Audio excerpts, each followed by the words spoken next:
Obbo Jawaar Muhammad kabaja guddaa ijoollee beektota kanarraa kitaaba yookaan kennaa kan akka nuuf laatu kabaja guddaa ni gaafadha. Gara waltajjii.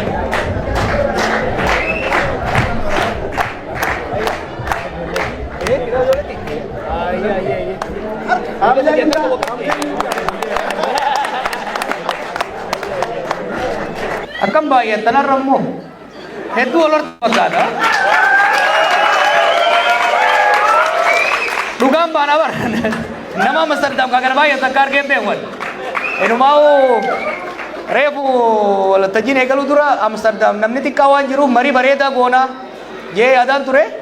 Jarmaniin dorgomuu jirtan fakkaata, lakku horaa jirtan fakkaata, baga heddummaatanii ammallee heddummaadha. Ayyee hunda dura baga rabbi nagaa wal nu garsiise.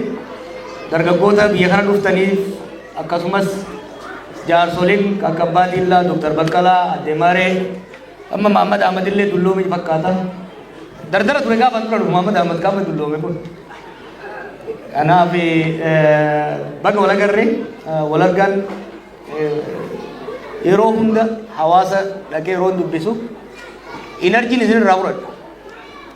Inerjiin waa ittiin oofu ittiin dubbadhu ittiin falmu gara biraatiin dhuftu uummatarraa dhufti. Kanaaf hawaasni keenya jabaatee tokkummaa isaa cimsatee jaalala isaa cimsatee babal'atee wal dhaga'ee wal dhageessisee hoggaa akkanatti obsaan wal dhaggeeffatuu fi walii emaramu hoggaa argarru hamilee guddaa nuu kennaa jechuudha. Warri online yeroo iddootti hoggaa komiin dhiyeessan tokko daa'immantu wacaa jedhan. Awwaci daa'immanii naa gaariidhaa'u. Ijoollee dubbisaa jiru. Ijoolleen teenya aadaa teenya afaan keenya eenyummaa keenya jireenya keenya barachaa akka guddattu feenaami. Wanni manatti dhiifnuuf hin jiru. Kabiraan moo rakkoo yoo ka manatti dhiifnu taate silaa jaarsi dubbii barbaadan dhufa. Haadha manaatu manatti hafa. Isinleen dubartoonni gamisa keenya walakkaa uummata keenyaati. Isaan immoo daa'imatu waca jechuuf manatti akka hin barbaadu. Gaafa dhuftan ijoollee teessan hunda fidaa hunda waan Oromooti. Mariin ani godhu mariin as geenye hangarra ni beeytanii 2014 irraa gaafa OMN dhaabne irraa kaafne mariin as geenye town halls marii akkana maaliif hin fedhaa? Is real, is grassroots, is tangible, you know. Yoo namooti hamma tokko Abba Madiillaatii fi Dr. Baqqalaa fi Qancooraa qofa walitti qabadhee haasa'u taate adda maree fa'aa mana dhiifnee dhitaatire hin taatu. Kanaaf namni fedhe waan fedhe hafitu ijoollee fida ijoollee teenya ni guddifannaa jechuudha. Qabsoo sana ni dhiifna gaafa dadhabne immoo isaan dhaalchifnami. Kanaaf har'arraa dhaalchisuu waan eegalluuf ijoollee fidaa akka isinitti hin dhaga'amne wanni godhaa jirru dhugaadhaa kitaaba barreessine kitaabni achis kitaaba seenaa achi keessa agartan seenaa waliin dalayne waan ta'eef waan hedduu tarii gaafa ijoollee gaafa dhumuu gada ree jala fiiguutu yoo taateen alatti ergan siyaasaa eegalee waan hin dalage ifumatti si wajjin waan dalayne jechuudha seenaa wallooti. Hangi tokko gaminni tokko gaafa ijoollummaa waan hin keessa dabree bu'aa bahii keessa dabraa ture haala siyaasaaf hawaasummaa naannoo Dummuugaatii fi naannoo Baharsii Harargee Lixaa naannoo san ture san amma tokko tuttuquu yaalatiin jira. San caalaa garuu wanni as keessatti agartan akkamitti bika hin dandeessu Oromoon hamileen qabdu Oromoon tokko hin taatu hoogganan qabdu yoomuu hin bilisoomtu yaan turan ni beeytan dargaggeessi dheengadda bishaanii dhufta yoo taate malee warri biyya alaa kana wal qaacessaa turre mee warri zamana faaltoo keenyufaa jira Abba Sufyaan faana as jiran zamana faaltoo irraa kaafneet as turre social media fayyadamu faaltoo irraa eegalle gaafa san wanni namni keenya mana barchaattis mana taaziyaattis mana farshoottis bikka itti wal ga'e hundatti qabsoon laamshooytee waan turteef namni keenya hamilee wal buusu hamilee akka walootti akka sabaatti akka ummataatti hamileen keenya kufe collective self esteem santu hedduu na yaaddeessaa ture. Niifin akkami kana keessaa baana ka jiru qoradhe wani tokko kan kana barreessee fi Oromoon waa hedduu dalayte waggaa 50 deeman waggaa 60 deeman jedhan Bikarraa kaanee fi bikka amma jirru jidduu waan laaftu miti beeka. Waan laaftu miti. Akka barbaanneef saffisa barbaanneen deemuu baatus ibduuba hin deemne nuti. Kanaaf kaleessa qoranneet sambooda haala qabatamaa uummata keenyaatii fi addunyaa amma keessa jiru maal yoo dalayne uummata kana caba qalbiidha.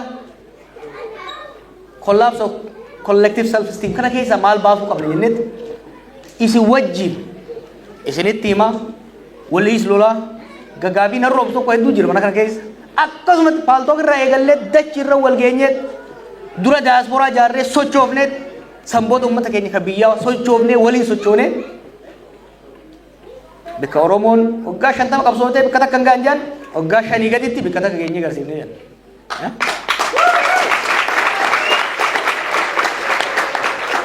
Akka durarra wallaan Oromoon uumaa dalaguu hin dandeessu jedhan.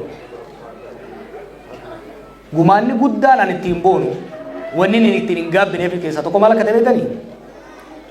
Oromoon hin dandeessu, Oromoon qabsoo hin dandeessu kajaan san Oromoon qabsoo ni dandeessii miti. Yeroo gabaabaa keessatti saffisa firaa fi diinas rifachiiseen bakka akka geessudha. Kitaaba keessatti illee tuqee jira qoosaa tokkoon isa hima. Qabsoo finiinsinee jara wayyaanii wajjin negoshee goone walii galle aangoo kan nuudhaaf jarri. Jara biyyaa yaameetiin aboogaa dura warra biyyaa alaa kan walitti qabu yaallaan hin taane ni beeytanii. Boodarra warra biyyaa saniin aboogaa dhuftee aangoo tana ni fudhattamoo jennaan. Ati ammallee barqoosaa jaalattaa naan jedhan. Mootummaan akkana kuftii nuu keessa jira. Argu jirra kufuun kaanee kadhadheetitti kennee bara. Warra irra xarraqa jiru kana. Literally. Hin dandeenye san hunda goonet yeroo gabaabaa keessatti saffisa ajaa'ibaatiin jijjiirama fide.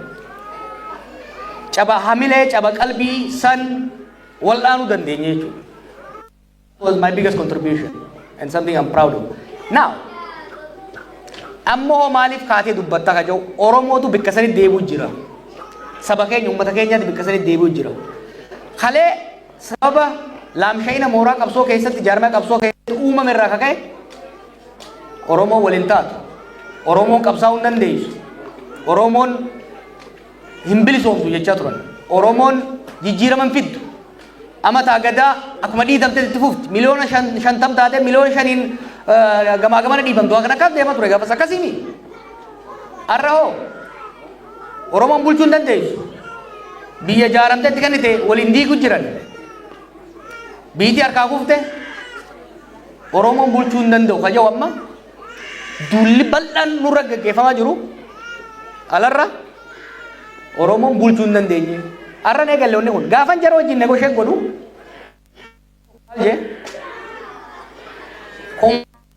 hooma ijoolluma akka konjooraa kana waan qabadhee dhagaa beekta. Maal barbaaddan jedhan? This is I think 2015. Maal barbaaddan jedhan? Aangoo barbaaddan jedhan. Aangoo tam kootu maal kaabinee ta'uu barbaadda? Ministeera ta'uu barbaadda?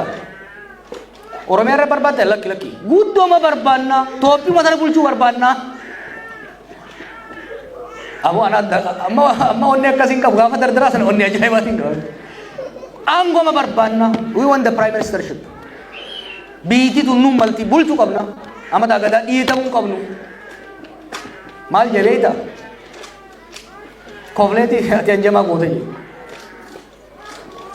Oromoon biyyaa miti waluu bulchuuf qophii miti jedhu. Aboora geenye hanga keessan kana hayyu Oromooti miti harree dhummuu gaatu yoo dhufte ni bulchiti jeetiin itti dhaadadhe.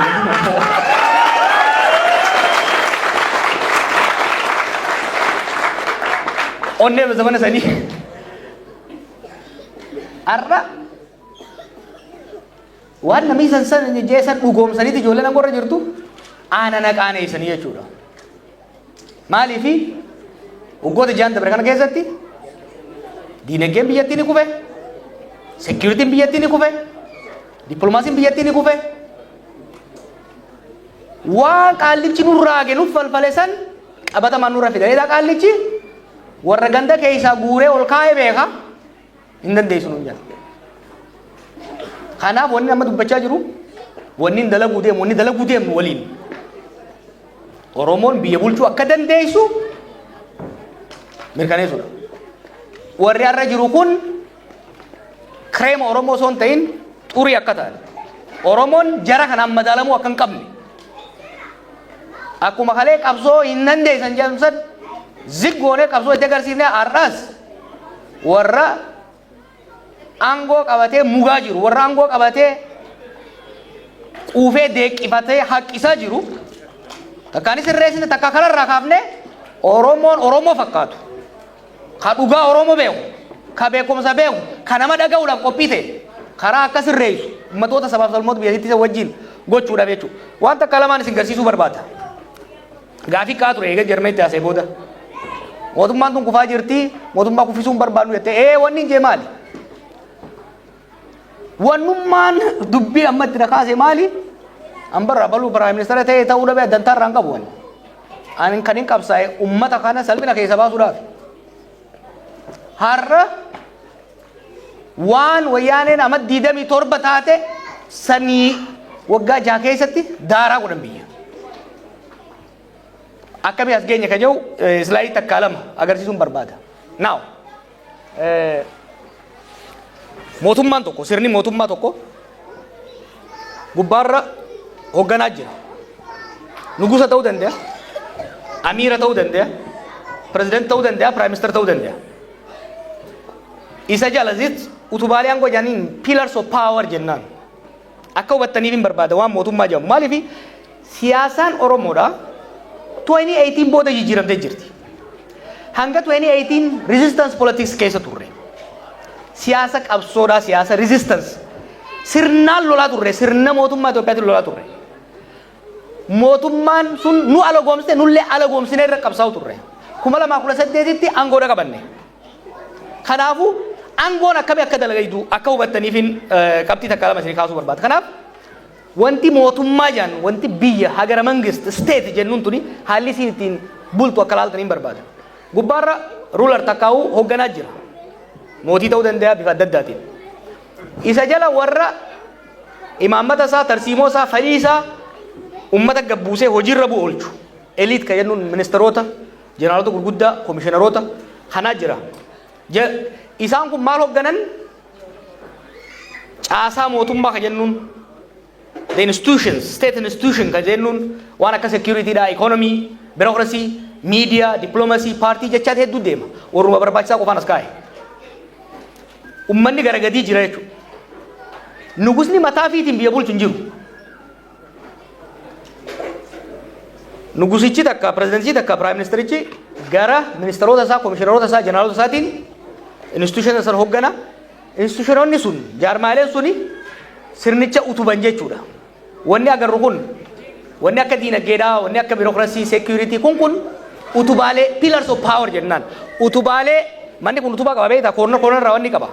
Utubaan kan biraa tokkicha garuu asitti koornarii jira. Maal akka jettanii mooji. These are the corners. The corners, those basically the pillars. Pilaara baadatu jechuudha. Now, gaafa qabsoo filaan goonus kan qabannee deemne. Sirni akkasii yoo sirna abbaa irree ka ta'u taate qabsoo waggaa irra gootu qabsoo bifa lamaan godhuu dandeessa. Qabsoo hidhannootii fi qabsoo nagayaatiin deemuu dandeessa. Qabsoo hidhannoodhaa waggaa gootu riphee lolaan ummata keessaa ka'uudhaan, ummata jaaruudhaan, ummata keessatti maadheeffachuudhaan caasaalee utubaalee aangoodhaa tana jalaa ciraa deemeeti boodarra laaffisee jalaa ciree fixeeti lafaan gayaa jechuudha. Walii galla qabsoo hidhannoo akkasitti dalaga. Qabsoon qeerroon goote tokko qabsoon nagayaa hoo maali ka jedhu islaayidii saniin naa dhaqe. Qabsoon qeerroo qabsoo nagayaati. Qabsoon qeerroo maali? Utubaalee aangoo kana diiguu irratti hin fuulleeffanne. Utubaalee aangoo tanaa fi addaan hiikuu irratti fuulleeffanne jechuudha. Gubbaarra jaratii pelleefii ture. Sanii gad ministeerota ture. Saniyaas institution adda addaati ture. Nuti maal goone duula gamaa gamanaan goonuun akka isaan waliin hubanne akka ajaajinii fi qajeelfamni isaanii wal keessa hin deemne goone jechuudha.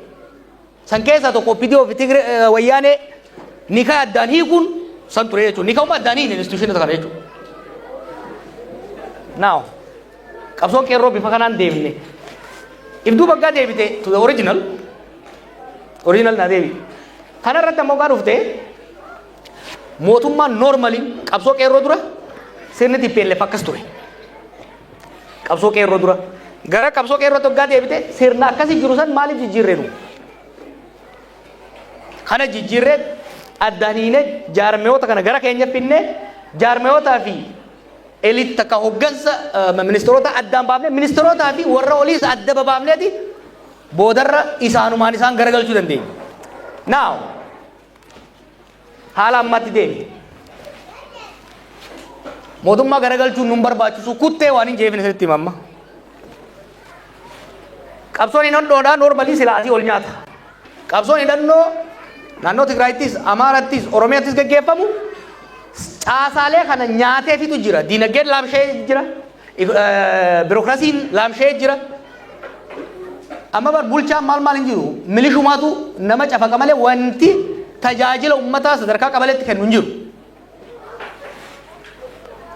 Gara gadiitii humnoonni qawweedhaan itti fincilan sirnicha nyaatanii akka hirmaatti fitu jiran. Gama oliiti osoo namni humni biraatu hin dhiibin muummichi fi ministeeronni komishiinoonni isaanii addaan faca'anii jiran. Maaliif? Erga dirree siyaasaa cufuudhaan murteessee booda nama si jauun hunda firraaree nama isin haala gaashee jau qofa bira kaa'e. Kaakistokraasii waan jenni jira. Kaakistokraasii jechuun maal jechuudha? Hoggaa namoonni dandeettii hin qabne, amanamummaa hin qabne, naatoo uummataa hin qabne, incompetent, irresponsible, corrupt warri ta'e qofti hoggaa biyya bulchan kaakistokraasii jedhama siistamni sun. Kanaaf ministeeronni kun amma qaalichanii sodaatan. Namichi inni arrabsan ni ari'a ni hidha. Kanarraa kaka'e waan dhugaa takka itti himan. Waan inni gubbaa kaffitu kunaasirraa hin jiru. Fudhataniituma usan. Waan fudhatan san immoo hojiitti ni kan. Maaliif itti namanan? Takkaa itti namanan, takkaa dandeettii isaan qaban. So qaallichinii fi ministeeronni isaa wal quban qaban ni fakkaatan malee. San qofa osoo hin ta'in biyya ollaa hundaan wal lolee jira. Somaaliyaadhaan wal lola, Eertiraadhaan wal lola, Jabuutiidhaan wal lola. Keeniyaan keessa tureenis akkasumara jaalaltiin jirtu. Uganda, Rwanda, addunyaa mara except Emireet malee. Biitii takka shariika Itoophiyaan jirtu irra. Nan. Gama dippiloomaasiinis dhidhiitaa fi walibbuu unnecessarily amma akka Somaaliyaa kan hoggaa laaltan waan nama qaaneessuutti dalagame. Sababa kanaaf kaasii mormitoonni isa tuqan ol mataa isiitiin caasaa jaaree fi walitti bu'iinsa adda addaa godhu. Fakkeenyaaf gama diinagdee fudhadhaa. Diinagdee maaltu laaffise? Diinagdee kan laaffise inni guddaan lola. Garuu waan lolarraa hafte akka waan biitii sun quuftee maallaqa bika geessuudha keesse yoo nan beekuu baadhe malee biitii sun gaaza lafaa ba'u ka gurgurtee maallaqa bika geessuudha hin qabdu. Masaraa mootummaa ittiin ijaara. Riizoortii isaa fi namoonni muraasni qofa itti bashannanii ittiin ijaara. Maallaqni lolaan dhume. Lolli maal godhe? Qonni akka hin dalagamne godhe. Ganda keessan bilbila gaafadhaa. Keessattuu isin daasporaan hoggaa biyya dheeytan. Finfinnumaa fi Adaamaa fi Dirree Dhawaatti qamaatanii dhuydanii jaartii fuutanii hin galina. Ganda keessan dhaqaa galaati ilaala uummata. Namni bahee galaan jiru dalagataan jiru. Naganni hin jiru. Asan lafa Adaamaa jidduu isaa qulla booda himuun hin jiru. Naganni dhaabate. Investmentiin biraa haaraa dhufuu dhiisi. Biyya keessaa'u maallaqni bahee dhume. Sababa lolaatiin jechuudha. Lolli diinagdee caal godhe hanga irraa hafte xiqqashoo takka immoo qisaaseetii itti taphatu jira jechuudha. Sababa kanaaf dalagaa Abiyyii fi dalagaa mormitoota qawweedhaan lolaa jiraniitiin utubaalee aangoo inni jennuun kun yaratanii addaan babayanii addaan fofottoqanii jiranii jechuudha. Kanaaf mootummaa kuffisuu wanni jedhamu piroojeektii ta'uu hin danda'u. Kutee jira jechuudha. Sirna kute. Sirna kute kana maal inni ammaa osoo jiru? Itti dhiibnaan ni kutan. Take my word to the bank. I study this for life. Ni hubadha. It is gone. Garuu sirni ifirra kombol jee kutuu miti kun. Maaliifi biyya nyaatee fixee jira. Wanni ammoo waachaa jirru tokko maqaa keenyaan waan reefu jee. Bar kaleessa Oromoon hin bulchitu jenne hin dandeessu. Bikkaan dhaqetti an zamanaan keessattuu callise kana zamanaan nama nagayaa ta'e kana zamana dippiloomaasii kana nama hedduun arga hogganoota biyya adda addaa waa'ee warra Itoophiyaa bulchaa kana hoggaa isaan haasayan osoon kophee tiyya keessatti ifdhoo iseen fedha beekta wallahi so embarrassing you know namni keenya ka sirna san keessa jiru jeneraalli jiru ministeerri jiru ka kanaan hin qaanu hin jiru maaliifi tokko maqaanu nyaatan alagaa duraanu maqaa keenya hin jaalanne daran dhugeessaniif jechuudha tokko maqaa keenya qabatanii deeman lammaffaa waan leencoo lataa jiru jira waan jaarsisuu hin jiru ilaalchisaa jaalatanii jibbitanii dhaggeeffadha waan inni jiru nullee mootummaa Oromootii miti jennu nuti hin filanne gaa sirni kun qabsoo Oromootiin ol bahe maqaa Oromoo dhayata badiin isaa haga feete yoo akkanne nurra maxxanti jaarsi elemoo jedhamu tokko yoo jiraate ijoollee hedduu keessa gurbaa guddataa yommuu qabaate guddataa yoo haate mucaa warra elemoo santu hate barjan guddataa qofaa yoo ganda hundaatu waliin maqaan xuraawaa jechuudha tokko kana lammaffaa sirni bifa kanaan utubaaleen sirna biyya hagar mangista akkaa'u state bifa kanaan gaafa shoshorroqee bututaa'ee laaffate mootummaa qofaan ka kufu biyya wajji kufa state kollaapsiidha jechuudha biyya hoggaa kufee laaftutti hin fudhatina haa toltu haa baddu biiti takka eega jaaramte booda qoybu sirreessu sirnetti tolchu hamtuu isii irraa laaffisanii mootummaan sun mootummaa nama miidhaa nama irraan geessu irraa laaffisanii kan nama tajaajiltu godhuudha malee biiti takka adda facaanan callee dukkana keessa facaatee beeke Somaaliyaa laala Yemen laala Liibiyaa laala gaafa qabsoo dizaayin goonu dura adeemsa duraa san yaadne turre sirnicha garagalchuu guututti ijoolleen wajjin qabsoo nagaa qorachaa turte Arab Spring kaaftee abbootiin ree biyyoota Arabaa kan hoggaa kuffisan nuti san dura kayaadaa turre wanni nu barannes sirna abbaa irree tokko hoggaa garagalchite dimokiraasiitti ceetaadha maal garre dimokiraasiitti ce'uu dura biiti bittinnaa wal waraansaamaa keessa akka seentuu agarree fi awoo biiti faca'uurra mataa jirutti amaammata fe'anii hidhanii kanaafuu maal godhuu qabna sirnuma jiru kana keessa warra hamaa dhiibnee warra wayyaa ol baasuu qabnaadha kanaaf lammaa jala martifannee jechuu gaafa san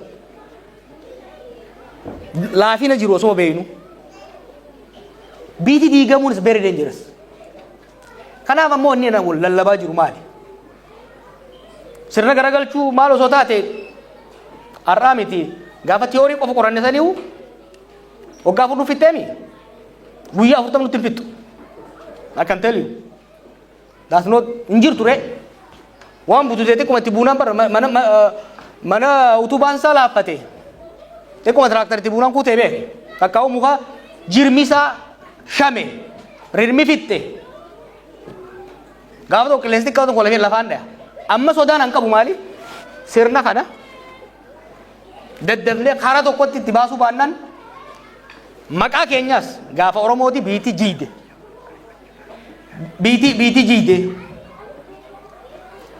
gaafa saani jiide waan jaamurra dhufnaa jechuudha san qofa osoo hin ta'in biiti adda facaateeti nuus walii keenyaas ollaa wajjinis rakkoo keessa seenna kaja'uuni karumaarra naa dhaqe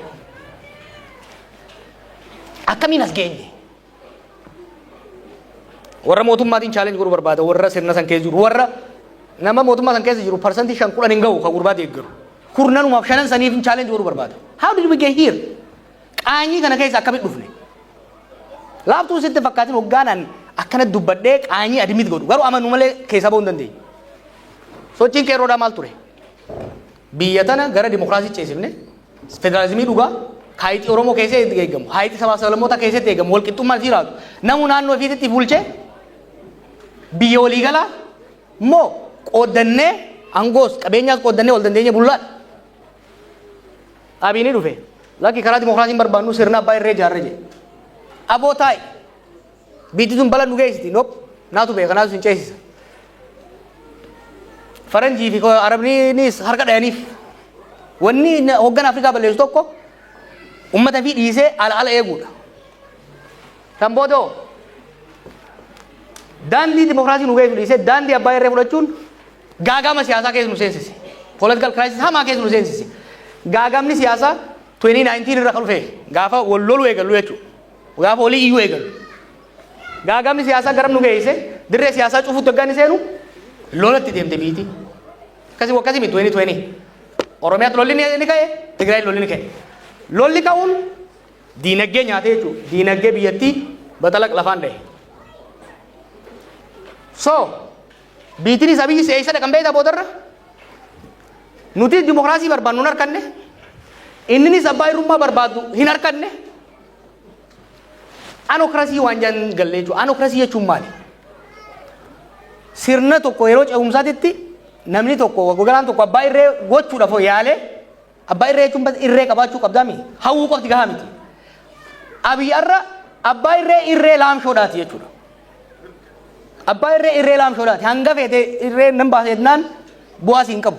Kanaaf anokrasii jechuun sirna seerri keessa hin jirre namuu mootummaan beektaa sirna akkanaatirra sirna abbaa irree dhugaadha wayya. Namni keenya manguddoon dhufanii maal naan jedhan aboo Jawaar maal wannu fidde kaanee masgiida dhaquu dadhabne charchii dhaquu dadhabne gabayaa dhaquu dadhabne bar zamana wayyaane nu waa hidhan malee yoo xiqqaate nagaan baanee bobbaanee galuu dandeenya akkasuma jedhaniimi arra namni bobba'ee galuu dadhabe.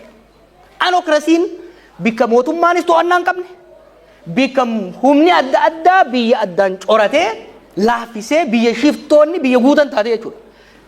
Anokrasiitti dhayne. Nutis waan nuti barbaannu dhabsiiseeti waan ifi barbaadus hanqateeti Finfinnee irratti Adaanachiif Shimallis wajjin kantiibaa waloo ta'anii tattaa'u jiran jechuudha. Sunis amma nyaatamtee Finfinnee seenuu jirti rakkoon. Dhuma irratti very important wanni kan dubbachuu barbaadeef warri keessatti warri online jirtan akka hubattaniin barbaada. Maaltu kana fide abii maaltu kanatti isa geesse? Hawwii guddaadha qaba. Kitaaba keessatti toora fuula 280 irratti gartan. Ameerikaan dhufee walii haasoyne. Profeesaroota kan wajjin warra wajjin dalaguu wajjinis ni ilaalle. Hin taatu hin jeenati. Maaliif? Hawwii guddaa qaba. Hawwii aangoo guddaadha qaba. Abjuudha qaba. Karoora hin qabu. Tarsiimoo hin qabu. Beekumsa uumamaatis taate. Tabarnoota takkaata muuxannoodha. Hin qabu ture. Walin madaalle. Hawwiin isaatii fi hanqinni hoggansaa inni qabu walii dhufeeti biyyattii balaa hamtuu tana keessa geesse jechuudha. Ana biyyi irraa dhuunfaan rakkoo hin qabu. Garuu Oromoodhaafis Itoophiyaadhaafis sabaaf sablammootaafis gaanfa Afrikaatiif balaa hamaa ka fide ammallee balaa hamaa daran hammeessaa ka deemaa jiru hunda caalaa abiyyi. Namoonni naannoo isaa jiran ka gorfaman sirraan hanga tokko ni jiran. Ka barachuu danda'an ni jiran. Inni garuu namni bara amajjaa keessatti wayyaa deemuu danda'uu qaba. From day to day amma faa kophaasaa biyya gubattee taa'u jirtu inni jidduutti addoolaa takka jaarratee bashannanuu barbaada. Kun ta'uu hin danda'u. Dhaamsi an uummata Oromootiif qabu. I want you to have discussion. Salphannee salphina hama keessa jirra. Salphannee biyya salphisu jira. Kun waa'ee nama tokko waa'ee nama lama waa'ee kaanii miti. Mari'annee akkamitti as keessa seenne akkamitti keessaa baana. Nama tokko jecha sabni guddaan kun qaanaa nama tokko jecha biitii guddoon tun biitii nooyti. Kana keessattuu warri naannoo san jiran gaafachuu danda'uu qaba. Maaliif tanaan hin fixa? Qondaala isaanii tokko harkeetiin ture gaaf tokko. Waan amma isinitti himu kana keessa ittumaan himaa ture beek. Maal jedhan waan isiin jedhan kan naan jee akkamitti mootummaa Oromoodhaa kana kuffifnaa naan jee. Booda ga'een jeen mootummaan kun muka kana yoo ta'e mana kee dura mukaa jira.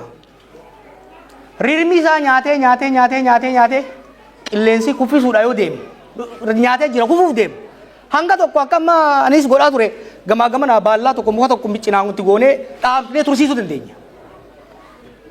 Gaafa tokko garuu qilleensi ni dhufa. Qilleensi gaafa dhufe mana keetirra fideeti ijoollee teetii fi sillee gaddaafa. San eeyitamoo muka kana osoo qilleensi dhufee sirratti hin kuffisin ji'a takkaa'uu kallattii mana keetirraa faallaatitti akkasii ta'utti gaafa kufallee irraa dhodhoofattellee mana ittiin ijaarrachuu dandeessutti kuffifatta. Gaafiin an ijoollee bilisiginaa keessa jiraniif qabu gorsaan isaanii qabu kana warra Amsterdam hedduu galatoomaa hedduun isin jaaladha. Nagaan naa tura.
Sudan kabar amsan sif kab arjuk ya Johar Muhammad Rabbi ji Afrika sanitin debi kafa tida sente si waji mana makhesa tenyati si waji mana hidatur suma waji hidamne tur Rabbi khayang nubekha kelen sa Afrika saniran debi Johar Muhammad yo ci debi tati watate oromon dilli tul akajiru da dute bekh Rabbi ji Afrika khaysa abade debi Johar jechana na rasin je khana bata khaysa kabat akal man si jo feda Rabbi si aek.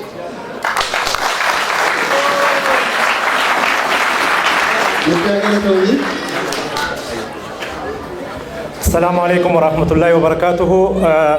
Hawasa Netherland baga wala garre ani bakata Oromo biya Cairo keessatti waggaa sagali ol miidhamaa ture amma biya Belgium qubadhee guyyaa addaa carraa argadhee nama waggaa hedduuf maskootii televiziyoonaa ilaalaa ture afoo dhaabbadhee gaafii gaafachuu kee hedduutti gammada. Gaafiin ani qabu waa'ee OMN-ti. OMN miidiyaa qabsoo Oromoo si waliin harka qabattee agarteetiniin bakka kanaan geette yeroo ibsa irratti baasan hedduu takka garaan nu dhukkube. Kanaaf jecha miidiyaa san akka harka keetitti deebi'ee taankiin kee si bira akka dhuka'u garanaan gaafii akka ilma Oromoo tokkotti si gaafadhaa sin jedhe. Itti aansuudhaan akkuma reefsi tuquu ture rakkoo baqataa Kaayiroo ati abbaa kennaa abbaa Oromoo maraati. Oromoon Kaayiroo Amaan Huseen dhalataa godina Baalee Rabbi ilmaan 5 isaaf kenne takka irraa deebitee 4 Kaayiroo keessatti guddisaatiin hin jira.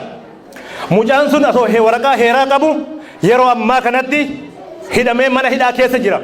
Kanaaf nama kanaaf akka sagalee nuu taatu akkasuma baqataan Oromoo walitti bu'iinsa mootummaa Itoophiyaatii fi waa'ee laga Abbaay waan gaafa Kaayiroo dhufte atuyyuu taate mataan kee ni beekta waan taateef rakkoo baqataa Oromoo haga dandeetteen warroota wal qunnamtuun akka sagalee nuu taatuuf kabajaadhaan isin gaafadhaa.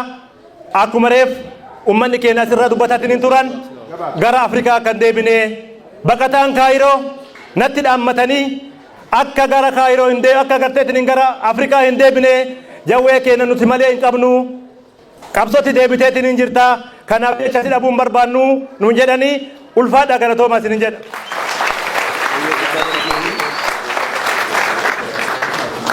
Waliigalteen biyyaalessaa osoo hin xumuramini ijaarsi dhaabbilee yookiin jaarmiyaa milkeessuu danda'ama kan jedhudha gaafiin tokkoffaa. Lammaffaan ammoo qabeenya dilbiisu akka biyyaatti qabnu marmartoo hiyyummaa fi doofummaa keessa maaltu nu galchee ijaaramuu dhabu moo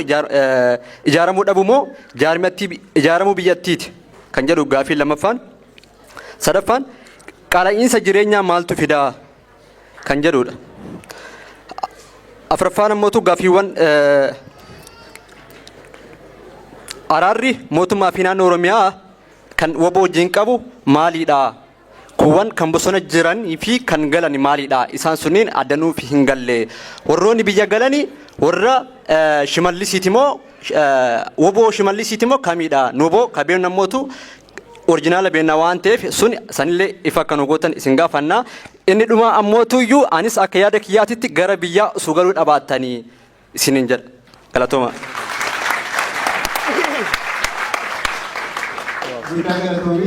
Isa tuma obboleessa. Galatooma waan biraallee baay'ee dubbachuun barbaade. Akkuma obboleettiin teenya reefu jettee gaafa ati mana hidhaa turte waan nuti taane Oromoon biyya alaa jirtu taate rabbuma samii fi dachii uumetu beeka. Sanachubattiin dhiisaa keessaahuu nama keessummaadha nu keessatti argame. Dr. Lilii Jamaal gaafa keessattuu isin dadhabdanii qoonqoon haalli keessan haala gaaga'amaa keessa ture. Warra isinii wajjin makiinaa wajjin hospitaala dhaqee isin tajaajilaa ture. Isii fi daraartuu tulluutiif ilmaan Oromoo hundinuu kabajaa fi jaalala isaaniif qabnu akka tokko akka naannoo Ililli Jamaal nuuf jiraadhu, umrii nuuf dheeradhu, horii nuuf buli. Galatoomna.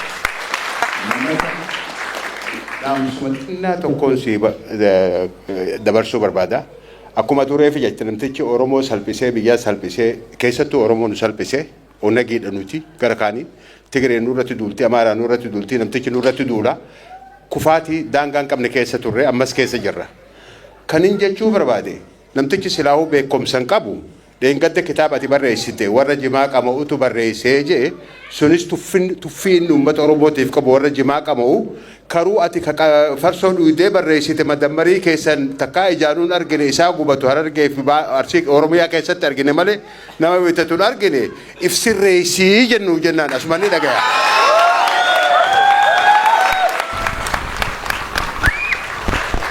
Lammaffaa irra caalaan namticha kan itti haasa'an ture waggaa lama hamma nuti rakkanatti sagaleetii hidhamnee rakkanne itti haasa'an ture jette. Ammallee itti deebi yoo caraa argatte karumatee heenu ummata dhiiraa ka biyya Itoophiyaa daawwachuudhaaf dhufe harka qabatee isaa safargi qubeetti keeyyate qubee san bakka isiin geettee sin beeynu namticha Arabaa ka fuudhe yoo namtichi bal'aa miti karaarra deema isuma qabatee deema amma dheengadda ka Faransaadhaa ka namni warri hin jirru ka biyya tanaa ka walii waggaa dheeraa turre waatis daatuun joo maali kunii nuun jaan wanni isaatis nu galuu diddee beechee diplomaasii eeggadhu sila uumaan beetu xinnu sanumallee taatu baradhu nama keessummaa si bira dhufte ummatan salphisinii kaan ammoo morma jala seentee morma dhungatinii nu jiiti sana nutti ni yaadara.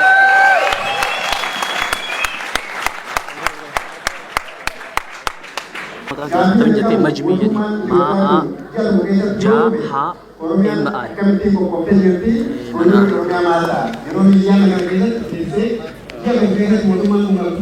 lebih sudah mic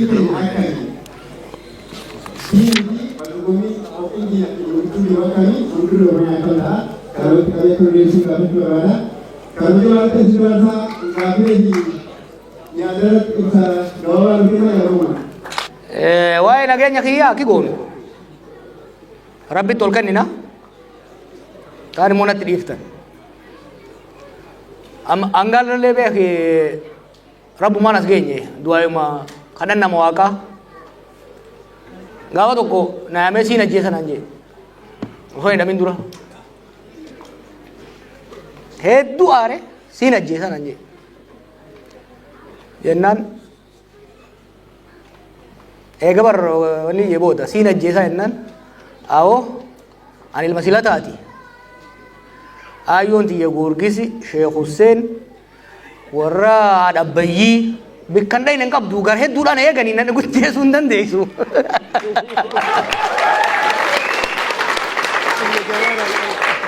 Maqaan kiyyaa'u Jawaara bar Jawaara Sheekh Hussein beektanii dawaa jechuudha.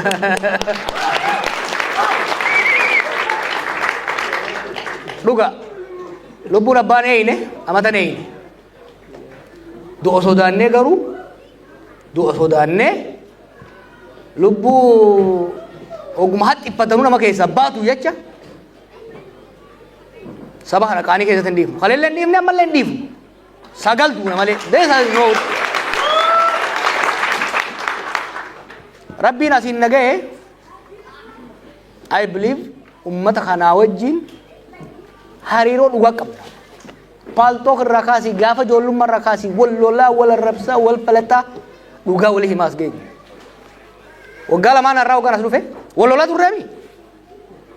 Waan isin barbaaddan jechuun hin danda'an ture. No yeroo sanitti waan hin jeefin qaba ni beeku waggaa lamaan dabre kan waan hin hojjedhe naaf beeka. Time was important. Yeroo sanitti osoo hin chwaa jee rakkoon dhufaa waan amma sodaatan tokko tokko ni uumama ture. San bira dabarre amma. Now wanni godhamu ni jira jechuudha. Ka OMN ana OMN osoo hidhamin duran keessaa bahe gorsa kennuu gargaaruu malee maaliif jaarmee tokko jaartee ilmaa'uu waggaa inni amma 18 ta'e booda goojjoo jaarteefiti haaloo dhooftee firraa baafta. Daayinaamik ta'uu danda'uudha qaba miidiyaan kamuu. Lubbuu itti guraa jaarmee siyaasaas haa ta'u jaarmee miidiyaas haa ta'u jaarmee kamuu yeroo wajjin iffooyyeessaa yoo hin deemne ni kufa. Kaampanii footoo warri dur kaaftan abbaa dilla footoo dur hin kaatame waan Kodak jedhan tokko beektanii ka footoo ittiin kaasan. If jijjiiruu dadhabee kaameraan ijoolleen bililii dhuftee wanni fiilmii sun badee irraa Kodak gara kana jira namni beeku hin jiru. Ameerikaa kaampanii Blockbuster jedhamu tokko ture. Fiilmii isarraa kireeffanna turre. Warri Netflix kun dhufeeti milee xiqqaa takkaan nurraa biti jedhanii ni didan. Netflix irraa fuudheeti wanniin Blockbuster awwaalame jechuudha. Miidiyaan kamuu jaarmeenii kamuu if haaromsee deemuu baannaan ni du'a. Waan du'aa deemu immoo lubbuutti dheeressuun sirrii miti. Kanaaf yoo of jijjiiruu danda'e miidiyaan kamuu ambar miidiyaa OMN bar qabeenya kiyyaaf hin jaarre. Qabsoodhaaf jaarre. Qabsoo san fayyade yeroo sanitti. Qabsoo ammaatii wajji jijjiiruu yoo danda'uudha qabaa jechuudha. Yoo ka danda'u taate isinis ni gargaartan. Waan isin fayyadne hin gargaarin aboo. Waanuma ta'e waan isin wajjin waan quuqaa sirraan buqqaafne hin gargaarin jaarmaa siyaasaa haa ta'u gaarii jaarmaa miidiyaas turraan numa kufa. Isin fuudhee kufaa jechuudha. Kanaaf arras taanaan jaarmeeniif jijjiiruu barbaadan jaarmaa siyaasaas ta'e jaarmee OMN. Kiyyaame keessanii bar.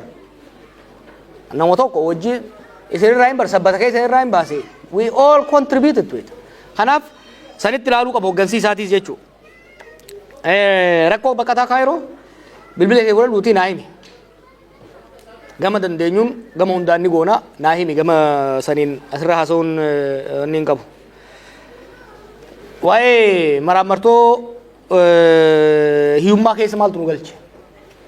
Slaayidii san karee fuusan mee osoo naa bante buqqaafti na fakkaata. Maaliin jee Abiy sirna abbaa irree ijaaruudha deemuuni gaagama siyaasaa fide political crisis fide. Political crisis tuni deemtee wal waraansa nu seensifte. Wal waraansi kufaatii diinagdee fide. Wanni sadeen kun addan bayan politics, security and economy are inseparable. Siyaasaa ta'e eemaruu baannaan maaneej godhuu baannaan karaa qabsiisuu baannaan lolatti seenta. Lola seennan diinagdee taa hanga sanuu guddatte ni nyaatta gara fuulduraalee guddattu. Siniif gabaabsu biyya Koodirivaar jedhamtu akka ture Afrikaa keessa. Gaafa bilisummaa baatee irraa hanga early 1990s addunyaa irratti biyya saffisaan guddataa turte. Garuu nama tokkotu aangoorra ture. Gaafa qaalichi sun gadi qajeelu dubbiin sabaa jidduu dhooteeti Koodirivaar irra biyyoota hiyyeeyyii keessa jirti jechuudha. Hanga feete yoo guddate biyyi takka. Dhimma siyaasaas, dhimma securities fi furuu baannaan diinagdeen siin guddatu jechuudha. Diinagdee guddisuu barbaadde siyaasa guddisuun barbaachisa. Keessattuu biyya sabdaneessa ta'e keessatti biyya saboota adda addaa qabdu amantii adda addaa qabdu keessatti siyaasaa wal qixxeessuu baannaan abadan biyyi guddachuu hin danda'u. Kabiraa qaaloomsa jireenya maaltu uume? Kanuma uume. Qaaloomsa jireenya Abiyyi uume. Maaliifi bara Abiyyi rabbumaatu haafesse malee akka aangootti dhufeen deeggarsa saba hundaa yeroo qabu sanitti paartii kamuu dorgomee mo'achuu danda'a ture bara sirna dimookiraasii ceesisuudhaaf. Bar mallas rakkateeti mallas wanni abbaa irree ta'eef fedheeti miti bar saba xiqqaa keessaa waan dhufuuf gara dimookiraasii yoo dhayne ni mo'amna jedhaniitti qabatan. Kana maaltu cinqee saba bal'aa kana keessaa dhufe ummata bal'aa kana keessaa dhufe Oromoo qofaami kibbi guutuun kaabninis deggaruu ture. Boloolee itti yaanne because he was not mature and he is not maturing, you know. Gara hariiroon mootummaa fi waboo jidduu jirtu. Hariiroon mootummaa fi nama hunda jidduu jirtu hariiroo diinummaa fi hariiroo kasaaraadhaati. Hariiroon Abiyyi ministeerota isaa hariiroo Abiyyii fi marrootiin adda miti. Sodaatanii gattaan malee hundi osoo hiree argate caakka seena. So kun waan hin beekuuf I can tell you details. Wanni inni jara affeeruuf maali? Ololaa miti. Mootummaa san keessa abbaan fedhe haa dhufu qabatamaan takkaan itti ragaa qabatamaa wajjin gabbaaseen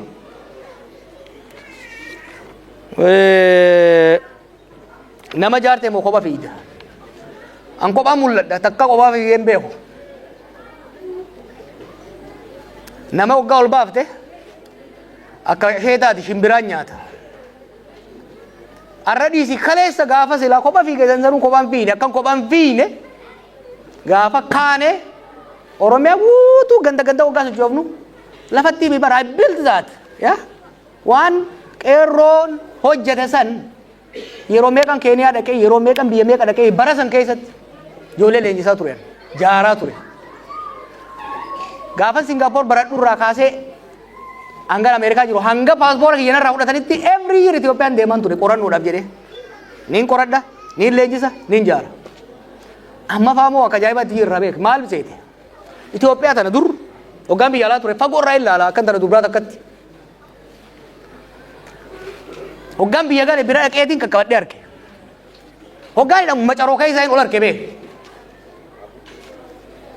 miilarraa hanga mataatitti jaarree jira nama sammuu jaaru jirra sammuu jaarree nama waan tokko amma ooyoo akkana godhan warra kaan isinirraa fudhata an biyyaan nu harkaa diigamaa sodaadha malee amma booda kabalanii nu harkaa fuudhanii yaadinaa sun we have built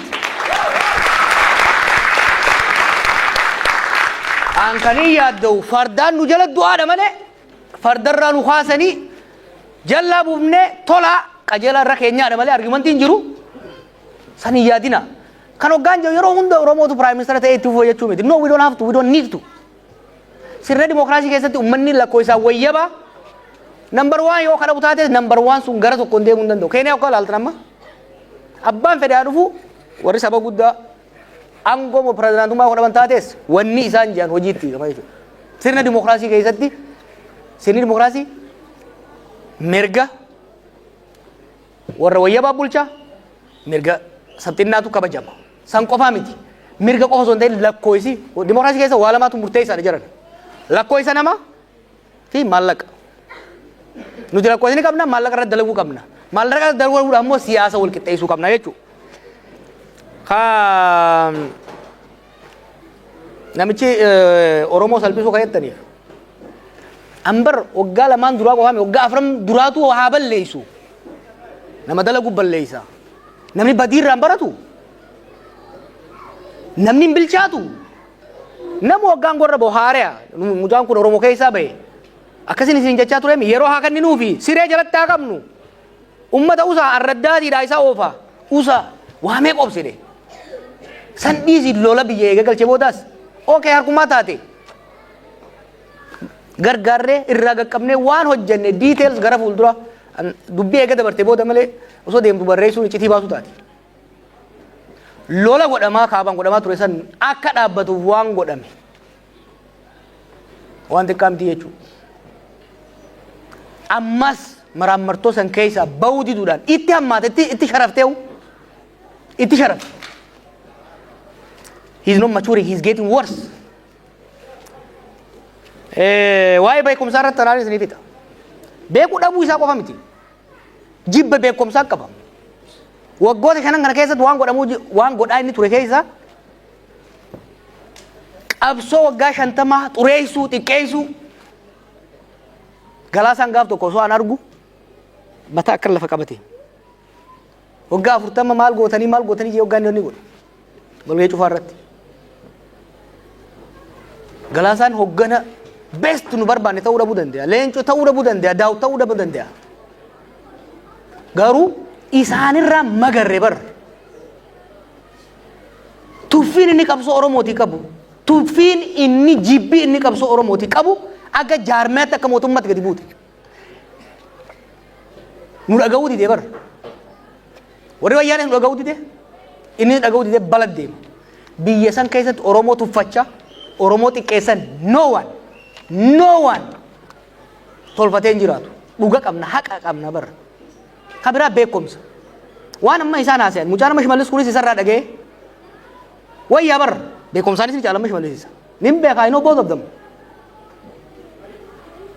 Isaan jallisee malee nama waayis hojjechuu danda'u. I know him. I spent 6 months gaafa inni dura dhufe. Amma inni illee isarraa barateeti naqamtee dhaqee ummata lollee ama shandaaraa godhe jidduutti ummata hayyuun meeqa keessaa baatee hayyuun meeqa keessaa galaafatamte jidduu taa'eeti hayyootni Oromoo maaliin godhan? Oromoon bar jara kana asiin ga'uudhaaf akkanaa kana bareedaa akkanaa kana guddaa akkanaa kana meeqaatu daaraa ta'e bar. The few we have 1980s keessatti yeroo Oromoon waldaa qorannoo Oromoo dhaabdu Mamada Sanfaa Jaalatafaan xiqqaa tokko turan warra du'a Qayshibbirii fi gammoojjii Somaaliitti irraa hafe nama xiqqaa tokkotu jaaree saniin knowledge production beekumsaan alatti beekumsi oomishamuudha qaba haqaaramuudha qaba raabsamuudha qaba uummatatti wanti beekumsa irratti hin ijaaramne amma dheengadda waa tokko bareedintu afaan Amaaraatiin liik waan yuufa wanni Singaappoor faarsan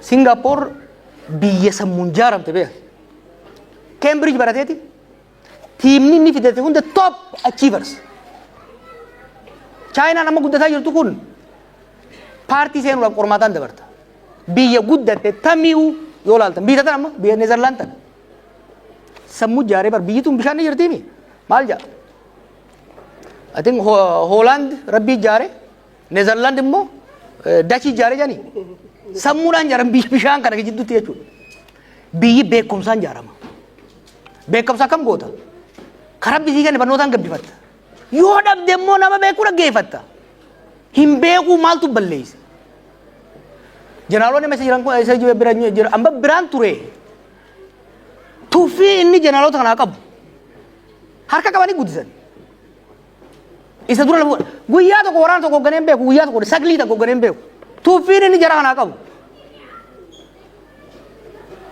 qondaalota obbiduu amma durii kana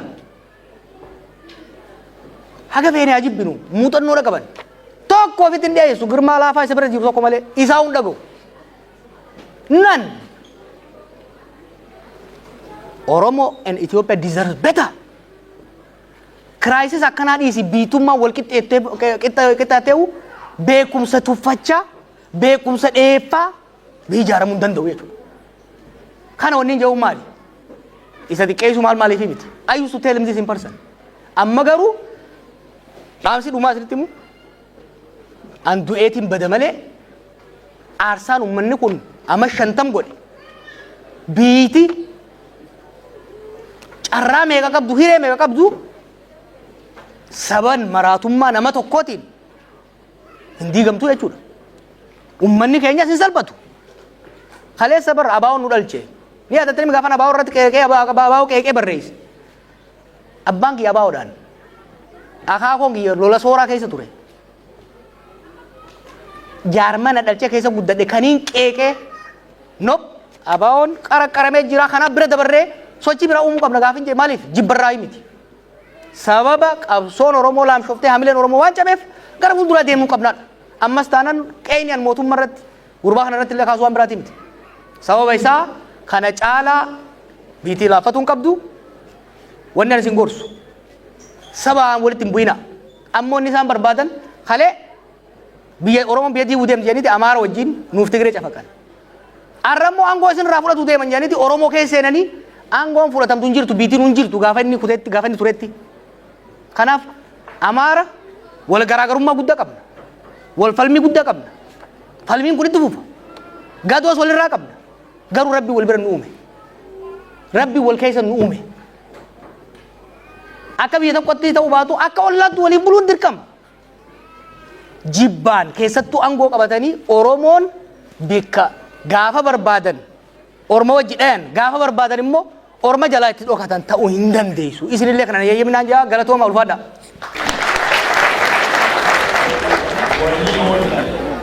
Kardi Rafut. Kardi.